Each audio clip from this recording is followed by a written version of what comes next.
லௌகீகம் என்ற தலைப்பில் நெஞ்சுக்கு நிம்மதி என்ற அத்தியாயத்தின் முதல் பகுதியில் தான் எழுதிய அர்த்தமுள்ள இந்து மதம் என்ற புத்தகத்தில் கவியரசர் கண்ணதாசன் கூறியிருக்கும் அற்புதமான பல தத்துவ கருத்துக்களை பற்றி தான் இந்த பதிவில் நாம் பார்க்க போகிறோம். வாங்க பதிவிற்குள் போகலாம். புதியதாய் பிறந்த கன்றுக்குட்டி தாய் ஊட்டும் காலத்தை தவிர மற்ற போதெல்லாம் வெகு குதூகலத்துடன் துள்ளி குதிக்கின்றது. பெரியதாகி நுகத்தடியை வைப்பதற்காக கழுத்தில் கயிற்றை கட்டியவுடன் அதன் குதூகலங்களெல்லாம் போய்விடுகின்றன. அதன் முகத்தில் துக்க குறி தோன்றுகிறது. உடம்பு எலும்பளவாய் மெலிகின்றது. அதுபோல உலக விஷயங்களில் ஈடுபட்டிருக்கும் வரையில் ஒரு பையன் கவலையற்று சந்தோஷ சிந்தனையாகவே இருப்பான். கல்யாணமாகி உலக கட்டு ஒன்று ஏற்பட்டு குடும்ப பொறுப்பை வகிக்க வேண்டி வந்ததும் அவனுடைய சந்தோஷங்கள் எல்லாம் பறந்தோடி விடுகின்றன. முகத்தில் துக்கம், துன்பம், கவலை இவற்றை குறிக்கும் அடையாளங்கள் தோன்றுகின்றன. காலையில் வீசும் காற்றைப் போல சுயேச்சையாகவும், அன்றளர்ந்த மலர் போல புதியதாகவும், அழகிய பனித்துளியைப் போல பரிசுத்தமாகவும், ஆயுள் உள்ளளவும் பாலகனாகவே இருப்பவன் எவனோ அவன்தான் பாக்கியவான். இது பகவான் ராமகிருஷ்ணரின் அருள்வாக்கு. வாழ்க்கை 6 வயதிலே தொடங்கி 60 வயது வரை போகின்றதென்றால் ஒவ்வொரு 5 வருடத்திலும் ஒவ்வொரு மாற்றம் இருக்கிறது.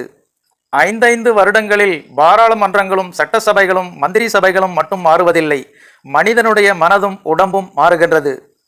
ஒவ்வொரு கோடை காலமும் பனிக்காலமும் மழை காலமும் அந்த வித்தியாசத்தை நமக்கு உணர்த்துகின்றன. 5 வருடங்களுக்கு முன்பு வரை உதகமண்டலத்தின் குளிர்காற்று என் உடம்புக்கு மிகவும் இதமாக இருந்தது. இப்பொழுது சென்னை நகரத்து வாடை கூட ஒத்துக்கொள்ளவில்லை. 8 ஆண்டுகளுக்கு முன் நானும் முன்னாள் துணைவேந்தர் தே.பொ.மீ. அவர்களும், தம்பி MS விஸ்வநாதனும், இந்திய கம்யூனிஸ்ட் கட்சி MLA அம்பிகாபதியும் சோவியத் யூனியனுக்கு சென்றிருந்தோம். மாஸ்கோ நகரத்து பனிமழையில் ஓவர்கோட் இல்லாமல் அலைந்தோம். பூட்ஸ் இல்லாமல் செருப்பு காலோடு நடந்தோம். அந்த நகர மாந்தர்கள் எங்களை பார்த்து திகைத்தார்கள். இப்போதெல்லாம் பனிக்காற்றை சுவாசித்தாலே எனக்கு முகம் வீங்கி விடுகிறது.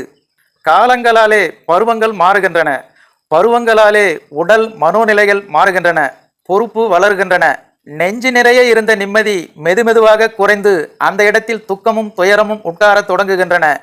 குரங்குகள் போல மரங்களில் தாவித்திரிந்த காலம் போய் யானையைப் போல ஒவ்வொரு படிக்கட்டிலும் காலை வைத்து பார்த்து இறங்க வேண்டிய நிலைமை வருகிறது. இன்பத்துக்காக ஏங்கிய நெஞ்சு இப்போதெல்லாம் நிம்மதிக்காக ஏங்க தொடங்குகிறது. லௌகீகத்தில் ஈடுபட்ட குடும்பஸ்தனுக்கு பொறாமையும் குறைய தொடங்குகிறது. சலனமும் சபலமும் ஆட்டி படைக்கின்றன. எங்கே நிம்மதி என்று தேடச் சொல்கிறது. சிலரை வீட்டை விட்டு ஓடச் சொல்கிறது. சிலரை தற்கொலைக்கு தூண்டுகிறது. பகவான் ஸ்ரீ பரமம்சர் வேறொன்றையும் கூறுகிறார். சில வேளைகளில் மதப்பற்றுள்ள பக்தர்களுடன் சில லௌகீகர்களும் என்னிடம் வருகிறார்கள். லௌகீகர்களுக்கு மத விஷயமான சம்பாஷணைகளில் விருப்பம் இருப்பதில்லை. ஈஸ்வரனை பற்றி பக்தர்கள் விரிவாக பேசி கொண்டிருக்கும் போது இந்த லௌகீகர்கள் பொறுமையில்லாமல் எப்போது திரும்பி போவது, இன்னும் எவ்வளவு நேரம் இங்கு இருக்கப் போகிறீர்கள் என்று ரகசியமாக கேட்கிறார்கள். பக்தர்கள் கொஞ்சம் பொறு, போய்விடலாம் என்கிறார்கள். அவர்களோ அதுவரை நாங்கள் படகிலே உட்கார்ந்திருக்கிறோம் என்று போய்விடுகிறார்கள். புறாவின் கழுத்தை தொட்டு பார்த்தால் அது பொறுக்கி தின்ற தானியம் அதன் இறைப்பையில் இருக்கும். அதுபோலவே உலக பற்றுள்ளவனுக்கு அவனது விவகாரமே கழுத்தில் ஏறி நின்று கொண்டிருக்கும். கைவிலங்கு கால் விலங்கை மாட்டிக்கொண்ட பிறகு நிம்மதியற்ற நிலை என்பது எல்லோருக்கும் வந்தே தீருகிறது.